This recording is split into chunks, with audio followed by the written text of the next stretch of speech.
অসমত যিমানকেইটা আঞ্চলিক দল আছে বা ৰাষ্ট্ৰীয় পৰ্যায়ৰ দল আছে সেই আটাইবোৰ দলক ভূপেন বৰাই একলগ কৰি লিলি হোটেলত বৈঠকৰ আয়োজন কৰি বিৰোধী ঐক্যমঞ্চ গঠন কৰিবলৈ প্ৰয়াস কৰিছিল। যদিও বহু ক্ষেত্ৰত ভূপেন বৰাই সফল হোৱাৰ পিছতো বিফল হ'বলৈ বাধ্য হৈছিল। কিন্তু ভূপেন বৰাই যদিহে বিৰোধী ঐক্যমঞ্চ আজিৰ তাৰিখত গঠন কৰিলেহেঁতেন তেনেহ'লে তেওঁৰ এই মঞ্চলৈ আৰু এটা নতুন দল আহিলেহেঁতেন। সেই নতুন দলটোৰ নাম হৈছে KGF। আহক নতুন দল আৰু নতুন প্ৰাৰ্থীৰ বিষয়ে জানি লওঁ। মৰিগাঁৱৰ এই ব্যক্তিজনক মন কৰক। এওঁৰ নাম নিখিল ডেকাৰলা। নিখিল ডেকাৰলাই নতুনকৈ এটা ৰাজনৈতিক দল গঠন কৰিছে। আপুনি মোৰ কাৰণে 100জন মানুহ গোটাই দিয়ে, আপুনি লিডাৰ। মই লিডাৰ বনাব আহিছোঁ, মই নিজে লিডাৰ হ'ব অহা নাই। নিখিল ডেকাৰজাৰ কপাল বেয়া। এই ৰাজনৈতিক দলটো যদিহে আজিৰ পৰা কেইমাহমানৰ পূৰ্বে নিখিল ডেকাৰজাই গঠন কৰিলেহেঁতেন তেনেহ'লে ভূপেন বৰাৰ নেতৃত্বাধীন বিৰোধী ঐক্যমঞ্চত প্ৰৱেশ কৰিব পাৰিলেহেঁতেন। হয়তো তেতিয়া ভূপেন বৰাই ক'ব পাৰিলেহেঁতেন তেওঁৰ নেতৃত্বত 17টা দলৰ বিৰোধী ঐক্যমঞ্চ গঠন হৈছে।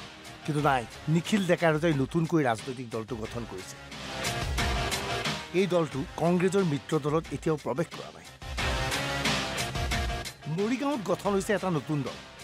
দলৰ নাম KGF। KGF মানে সেই চিনেমাখন নহয়। KGF মানে খিলঞ্জীয়া গণশক্তি ফ'ৰ্চ। আপুনি এবাৰ নিৰ্বাচনত অৱতীৰ্ণ হ'ব? হয়, এবাৰ মই নিৰ্বাচনত অৱতীৰ্ণ হ'ম। আপোনাৰ দলটোৰ নাম? মোৰ দলটোৰ নাম খিলঞ্জীয়া গণশক্তি, KGF ইংৰাজীত। KGF? হয়। এবাৰ আপুনি KGF দল মই গঠন কৰিছোঁ। আপুনি নিজে গঠন কৰিছে? হয়, মই নিজে গঠন কৰিছোঁ। আমাৰ গাঁৱৰে কিছু শ্ৰমিক শ্ৰেণীৰ মানুহ লৈ, ড্ৰাইভাৰ, হেণ্ডিমেন, বেলচা মৰা, কোৰ মৰা, যেনে কিছু শ্ৰমিক শ্ৰেণীক লৈ পেলাই মাছ বেপাৰী, খৰি বেপাৰী, ঘাঁহ বেপাৰী, এনে কিছু মানুহক লৈ মই দলটো গঠন কৰিছোঁ। কি ভাবি উঠিলে আপুনি ইলেকশ্যনত? মই 20 বছৰকাল পশু চিকিৎসাৰ লগত জড়িত হৈ আছিলোঁ। খোজকাঢ়ি, চাইকেল লৈ, বাৰিষাত, নাৱত, বোকাই, বৰষুণ, কোনেও মোক ৰুধিব নোৱাৰিছিল। মই প্ৰচুৰ প্ৰেমিক। মোক ধুমুহাই ৰাখিব নোৱাৰে। কাৰ প্ৰতি প্ৰেমিক? মোৰ জীৱৰ প্ৰতি। মোক মাজৰাতি 2004 চনত টুলুঙা নাৱত উঠি মই শুকতি পোতাখন জেগাত ডেলিভাৰী কেছ কৰিবলৈ যোৱা মানুহ। মই পইচাৰ অভাৱ নাই, সেই জীৱটোৰ প্ৰতি মোৰ প্ৰেম। এই যে মই প্ৰেমত ঘূৰি ফুৰোঁ, যে মানুহক বুকুত লগাই স্পন্দন যেতিয়া শুনো তেতিয়া মোৰ বুকুখন বিষাই যায়। ক'ত দুখটো ক'ত? এই 20 বছৰ 2003 চনৰ এতিয়া চনলৈকে মই সাধনা কৰিলোঁ। কৰি মই এটাই উত্তৰ পালোঁ যে আচলতে এই দুখ নিৰাময় এটাই উপায়, সেইটো হৈছে যে মই প্ৰতিনিধিত্ব কৰি এই মানুহখিনিক আগুৱাই লৈ যাব লাগিব।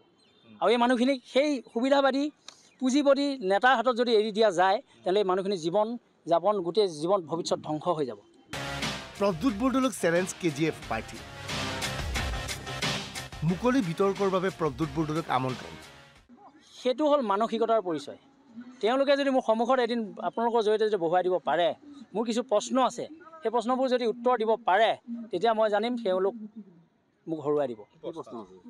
মোৰ প্ৰশ্ন আছে সেই অশুভ শক্তিখিনিৰ ওপৰত, যিখিনি নেকি এই যে আমাৰ ল'ৰা ছোৱালীয়ে পইচাৰ অভাৱত শিক্ষা আধাতে সামৰে। সিহঁতৰ ল'ৰা ছোৱালী আমাৰ টকাৰে গৈ কিয় বিদেশত পঢ়ে? আমাৰ মহিলাই 200 টকাত হাজিৰা কৰে, সিহঁতৰ মহিলাই কিয় এচি গাড়ীত আমাৰ টকাৰে থাকে? সেইবোৰ প্ৰশ্ন আছে। আমাৰ সেই 200 টকাকো কাহিনীয়ে মূল্য বৃদ্ধি কৰি 1200 টকা দিয়ে অৰুণোদয়, তাকো কাহিনীয়ে আজি বোলে অনলাইন কৰ, কালি বোলে ইটো অনলাইন কৰ, সেই 1200 টকাকো হাতত থাকিব নিদিয়ে। 200 টকা হাজিৰা কৰি ঘৰহে চলাব নে ল'ৰা ছোৱালীক কলেজত পঢ়াব নে স্কুলত পঢ়াব? হাজিৰা কৰি পুৰুষটোৱে পায় 300 টকা, তাৰে সেই ঘৰখন বজাৰ কৰোঁতে খতম হৈ যায়। গতিকে এনে কিছু প্ৰশ্ন আছে মোৰ। আপুনি KGFৰ সদস্য হ'ব বিচাৰে নেকি? KGFৰ পৰা প্ৰাৰ্থী হিচাপে নিৰ্বাচন খেলিব বিচাৰে নেকি? তেনেহ'লে আপোনাৰ বিশেষ গুণ থাকিব লাগিব। চিকেইটা হ'ল, প্ৰথম ক্ৰিয়েটিভ মিনছ শিল্পী হ'ব লাগিব। শিল্পী হ'ব লাগিব। শিল্পী মানুহে আনৰ অনিষ্ট হোৱাটো নিবিচাৰে। গতিকে শিল্পীজন হ'লে প্ৰকৃত কাম হ'ব ৰাইজৰ। দ্বিতীয় চিটো কেৰেক্টাৰ ভাল হ'ব লাগিব। এনি কণ্ডিশ্যনত তাৰ কেৰেক্টাৰ চেঞ্জ হ'ব নালাগিব। তৃতীয় চিটো কমিউনেল হ'ব নালাগিব, জাতি ধৰ্ম এইবিলাক কথা ক'ব নালাগিব। 4 নম্বৰটো কৰাপ্টেড হ'ব নালাগিব, দুৰ্নীতি কৰিব নালাগিব, হ'ব নালাগিব। 5 নম্বৰটো ক্ৰিমিনেল হ'ব নালাগিব। 6 নম্বৰটো চেঞ্জ হ'ব নোৱাৰিব, এনি কণ্ডিশ্যনত স্থিৰ হৈ স্থিতপজ্ঞ হৈ থাকিব লাগে। সুখতো নাকান্দা, দুখতো নহাহা, সেই দুখতো নাকান্দা, সুখতো নহাহা, সেই স্থিতপজ্ঞ। অৰ্জুনক যিটো বাণী দিছিল কৃষ্ণই, সখা তুমি স্থিতপজ্ঞ হোৱা, দুখতো নাকান্দিবা, সুখতো নাহাহিবা, তোমাৰ তেতিয়া জয়।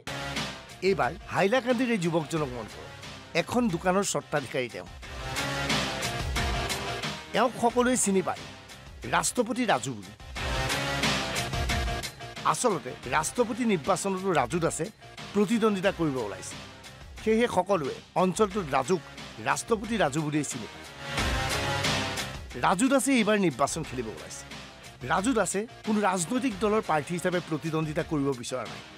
শিলচৰ লোকসভাৰ পৰা নিৰ্দলীয় প্ৰাৰ্থী হিচাপে প্ৰতিদ্বন্দ্বিতা কৰিব বিচাৰিছে ৰাজু দাসে। জনসাধারণের কাজ করতে মানে যেটা আমি বুঝলাম যে পার্টিতে যদি আমি যাই তাহলে আমি পাবলিকের জন্য কোনো কাজ করতে পারবো না, কারণ আমার মাথার উপরে সবসময় হাইকমান্ড থাকবে। তাই আমি চাই আমি নির্দল প্রতিদ্বন্দ্বিতা করব, আর আমার হাইকমান্ড যাতে পাবলিক জনতা হয়। আমার হাইকমান্ড, আমার জনতা যা আমাকে কমান্ড করবে আমি ওদের জন্য আমি সুচারুরূপে কাজ করব। শিলচৰৰ পৰা ৰাজু দাস যদি জিকি যায়, জিকি গ'লে কি কৰিব ৰাজু দাসে? যদি আমি শিলচর লোকসভা থেকে যদি শিলচরের জনগণ আমাকে ওদের বহুমূল্য ভোট দিয়ে আমাকে লোকসভায় পাঠায়, আমার প্রথম কাজই হবে আনএমপ্লয়মেন্ট। হ্যাঁ, যাতে আমাদের বরাক ভ্যালিতে নতুন এমপ্লয়মেন্ট জেনারেট করা যায়, আর শিক্ষাগত যোগ্যতার স্তরটাকে আমি উপরে করার চেষ্টা করব। কারণ যখনই আমাদের ছেলেমেয়েরা উচ্চ শিক্ষিত হবে তখনই আমাদের সমাজ সঠিকভাবে অগ্রসর হতে পারবে। নিখিল ডেকা ৰজা অথবা ৰাজু দাসেই নহয়, এনে বহু প্ৰাৰ্থী আছে যি প্ৰাৰ্থীয়ে জিকাৰ হাবিয়াসৰে নিৰ্বাচনী যুদ্ধত অৱতীৰ্ণ হ'বলৈ প্ৰয়াস কৰিছে। মনোনয়ন পত্ৰ দাখিলৰ পিছত স্পষ্ট হ'ব আৰু কোন কোন এনেধৰণৰ প্ৰাৰ্থী আগবাঢ়ি আহিছে নিৰ্বাচনী যুদ্ধত অৱতীৰ্ণ হ'বলৈ। Bureau report NB news.